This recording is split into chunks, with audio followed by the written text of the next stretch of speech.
ओम नमः शिवाय.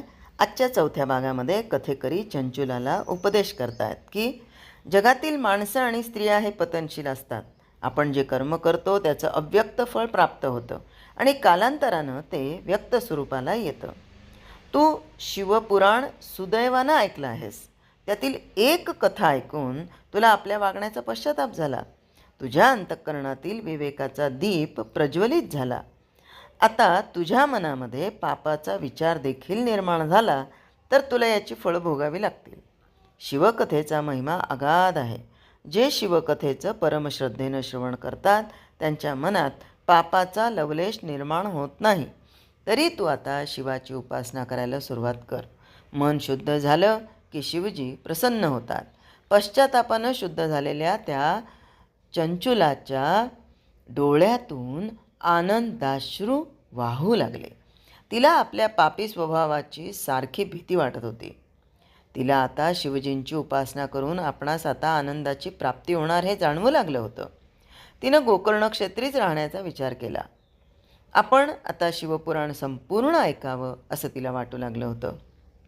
त्याप्रमाणे तिनं आपली मनोदशा कथेकऱ्यांच्या समोर व्यक्त केली.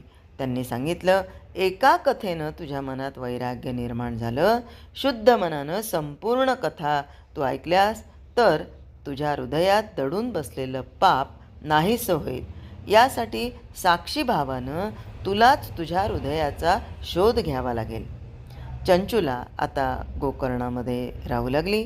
ती नित्यानं शंकराची आराधना करत होती. जे खायला मिळेल त्यावर समाधानी होत होती. रात्रंदिवस तिला शिवजींची ओढ लागली होती. नित्यानं सायंकाळच्या वेळी मंदिरात येऊन शिवपुराणांचं श्रवण करायची. असा नित्यक्रम सदैव चालू असल्यामुळं तिला शिवजींचं दर्शन झालं. ती अतिशय आनंदी झाली. भगवान शंकरांनी तिला आशीर्वाद दिले. ती आता गोकर्ण सोडून शिवलोकी आली. तिथलं सगळं वातावरण अगदी पवित्र वातावरण पाहून ती आश्चर्यचकित झाली. पार्वती मातेनं तिला जवळ बोलावून आशीर्वाद दिले आणि ती पार्वतीची सेवा करत तिथे राहिली. सात्विक अंतःकरणानं नराचा नारायण बनत असतो हे निश्चित सत्य आहे.